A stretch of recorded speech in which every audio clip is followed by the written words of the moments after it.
Bonsoir à tous, merci de nous rejoindre dans cette deuxième partie de l'émission Macandy. Célébrer le 28 janvier, la journée mondiale de la protection des données personnelles vise à sensibiliser les internautes à la nécessité de protéger leur vie privée en ligne. En l'espace de 2 décennies, les données personnelles sont devenues l'or noir des temps modernes. Pourquoi et comment les protéger? On en parle ce soir avec le major Renoncourt, chargé de prévention de techniques de la malveillance à la gendarmerie de Guyane, Benoît Grunemwald, qui est expert cybersécurité, et puis Philippe Rondel, architecte en sécurité informatique. Bonsoir messieurs, merci d'être avec nous ce soir pour nous éclairer un peu sur la question. On commence donc avec vous, major Renoncourt. Vous êtes donc chargé de prévention de techniques de la malveillance de la gendarmerie de Guyane. Parlez-nous un peu de l'étendue de votre travail auprès des particuliers pour les protéger leurs données personnelles. Bonsoir. Bonsoir, merci de votre invitation. Alors donc effectivement, je suis le major Philippe Renoncourt. Je suis en charge de la prévention technique de la malveillance pour la gendarmerie. Donc en gros, ma principale mission, c'est de protéger, c'est de conseiller les gens à se protéger.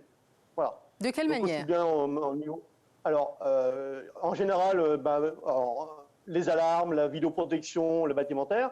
Et puis au niveau du piratage informatique, donner des conseils, organiser des réunions d'information et puis conseiller les chefs d'entreprise ou les particuliers pour se protéger des attaques informatiques. Et c'est vous qui recevez les plaintes en cas d'attaque informatique et d'atteinte aux données personnelles? Non, pas du tout. Moi, je ne suis pas du tout un service enquêteur, je suis juste un service de conseil.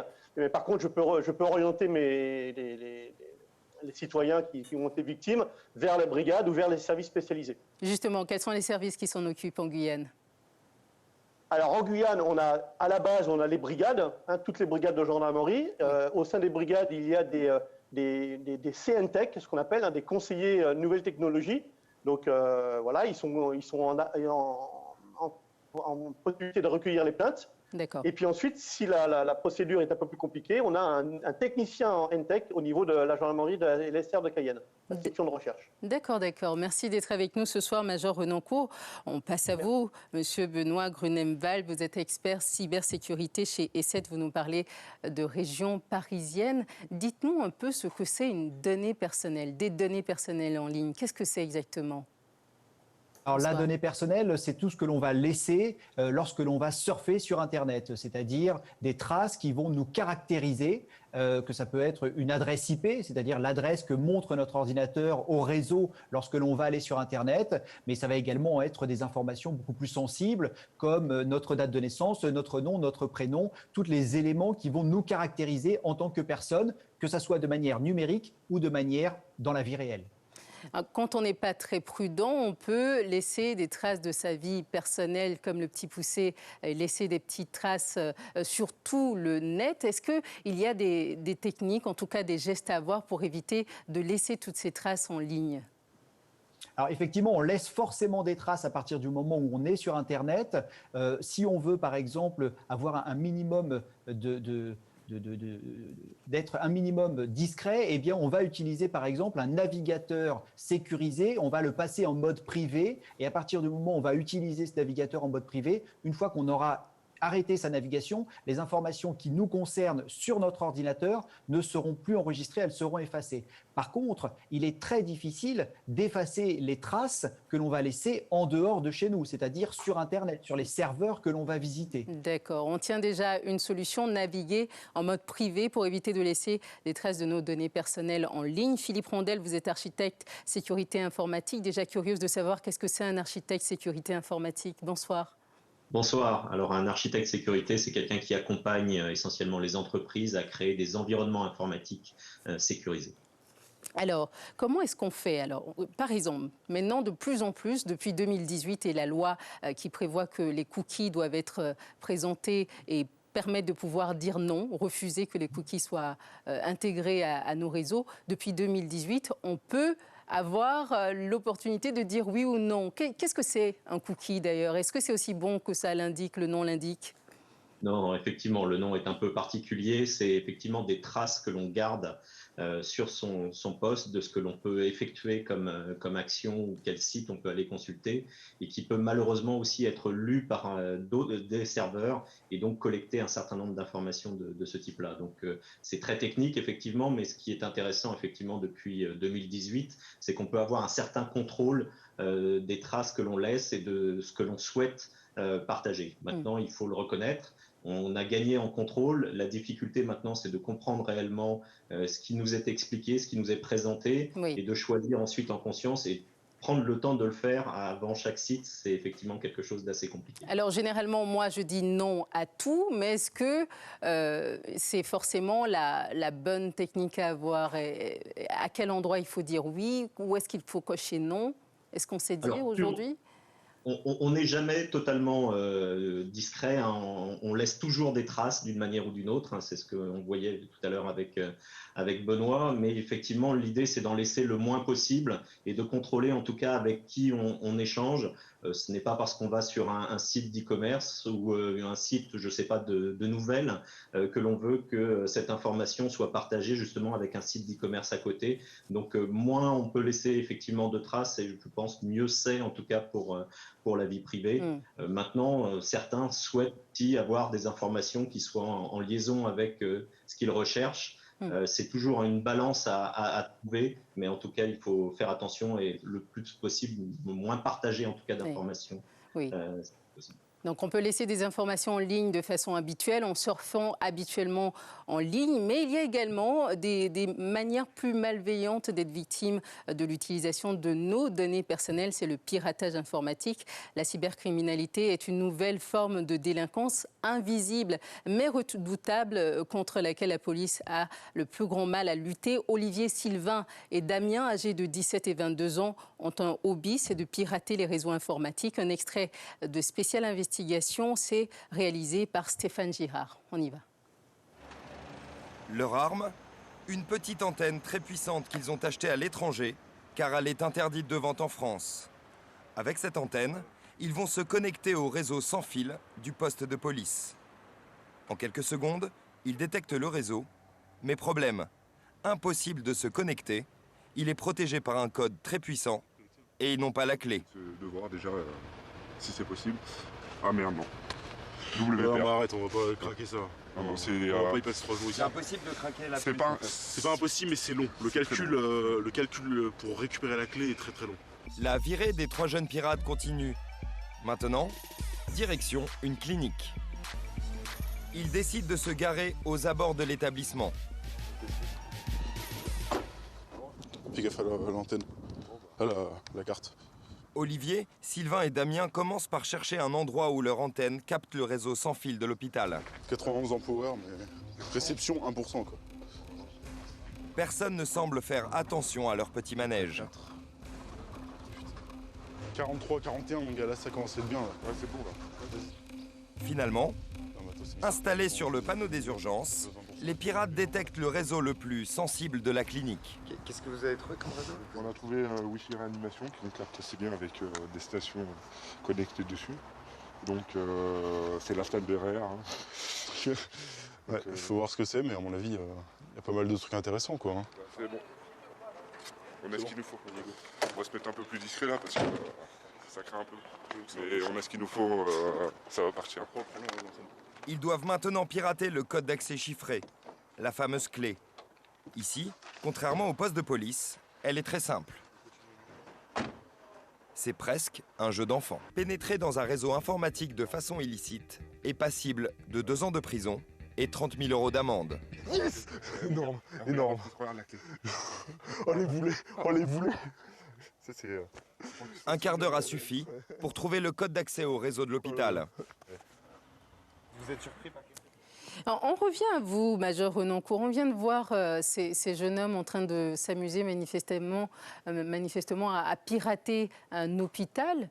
À quoi servent les données personnelles aujourd'hui? Quel est l'intérêt de les protéger exactement? Alors, l'intérêt de les protéger, c'est pour éviter d'être victime de fraude. Alors, moi j'ai un petit parallèle à faire, que le piratage informatique égale un cambriolage d'une maison.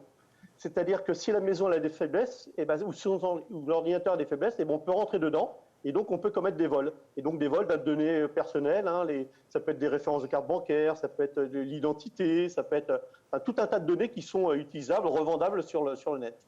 Et c'est à ce titre-là qu'ils sont une manne importante aujourd'hui pour les grands groupes. Et ça sert à autre chose, nos données personnelles? À quoi d'autre est-ce que ça sert? Alors, ça peut servir à deux choses. Il y a les côtés malveillants, hein, toutes les coordonnées bancaires qui peuvent se revendre sur le net pour commettre des infractions frauduleuses, ou alors ça peut servir les données à des côtés publicitaires.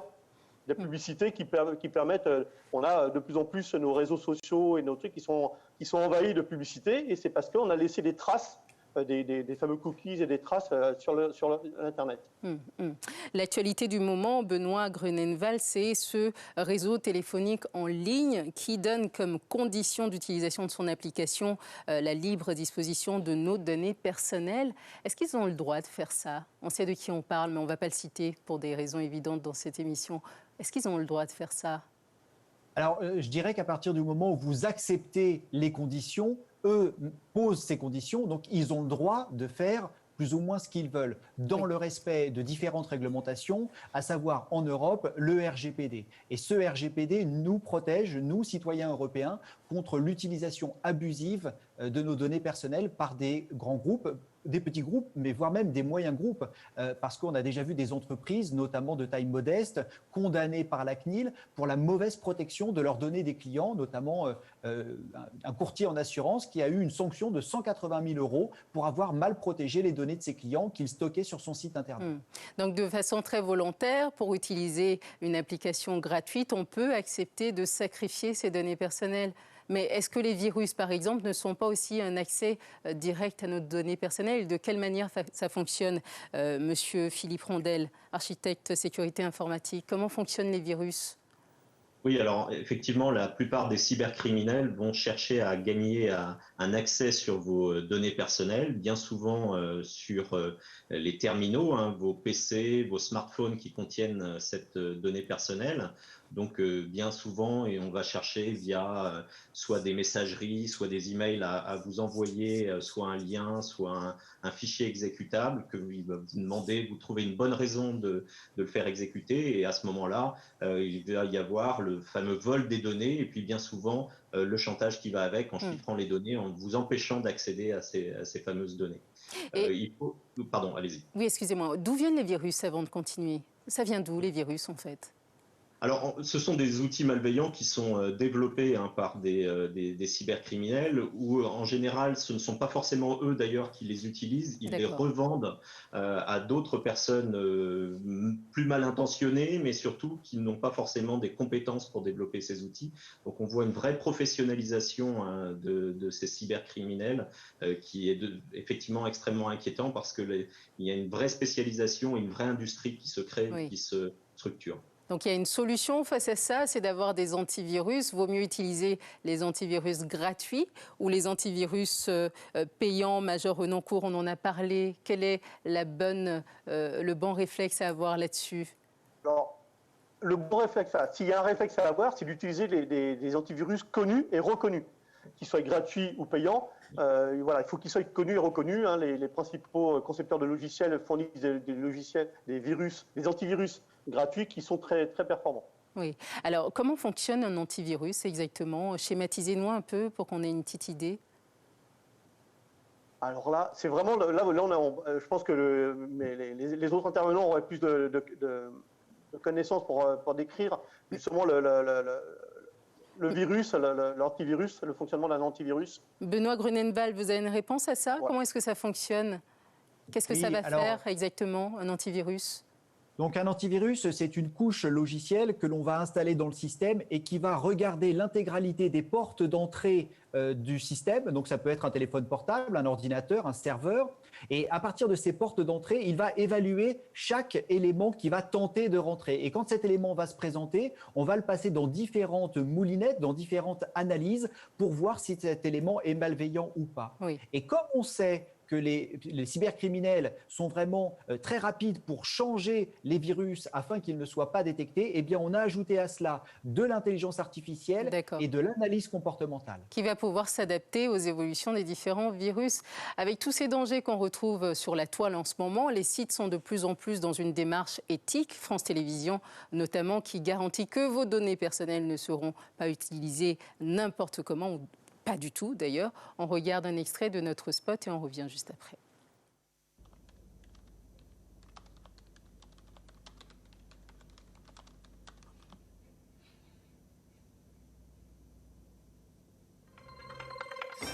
Mais d'abord, cette information importante, nous apprenons à l'instant que Benoît Pelletier vient de nous rejoindre sur France TV. Vous savez, c'est quoi ce mail à Benoît? benoîtpellepel@monmail.fr. Benoît Pelletier. Yann, si je vous dis lapin velu. C'est facile, Laurent, c'est le mot de passe ridicule de Benoît Pelletier. Benoît Pelletier, ses vacances en Martinique, ses dérives, ses excès. Mais qui est vraiment Benoît Pelletier? 5, 3, 905. C'est incroyable parce que c'est exactement le numéro de carte bancaire de Benoît Pelletier. À tous ces chiffres, il faut rajouter la date d'expiration, juin 2019, et le cryptogramme 689. Benoît, si tu le regardes. Benoît Pelletier a bientôt 40 ans, et 40 ans, c'est souvent l'âge des premiers bilans. Allez Benoît, courage. Plus que quelques années avant la première coloscopie. Rassurez-vous, sur France TV, vos données confidentielles restent vraiment confidentielles. Si nous collectons ces infos, c'est pour vous offrir l'expérience la plus personnalisée sur notre site. Alors j'aime bien la façon humoristique dont la question est abordée. Philippe Rondel, est-ce qu'un jour est-ce qu'on est à l'abri d'abord un matin, se réveiller, de voir toutes ces données personnelles réparties un peu partout, à des endroits où on ne s'attendait pas à les voir? Est-ce que c'est déjà arrivé? Alors, c'est déjà arrivé, mais c'est l'un des risques, hein, effectivement, que sa vie privée soit étalée. Mais l'un des risques également, c'est que des sociétés utilisent toutes les petites données accumulées pour vraiment vous cibler et vous identifier, soit pour des achats, bon, on se dit c'est pas forcément trop grave, mais on l'a vu également dans le passé, pour éventuellement vous cibler, pour changer votre opinion politique ou durant autre. les élections américaines, notamment. Exactement, et le Brexit aussi en a fait les frais, malheureusement. C'est vraiment un risque sociétal très important. Donc le risque, c'est d'être profilé, d'avoir toutes nos données bio également qui se retrouvent avec l'identification faciale, les empreintes digitales. Aujourd'hui, Monsieur Benoît Grunenwald, est-ce que c'est un risque également que l'on court de laisser nos données personnelles nous échapper de cette manière ?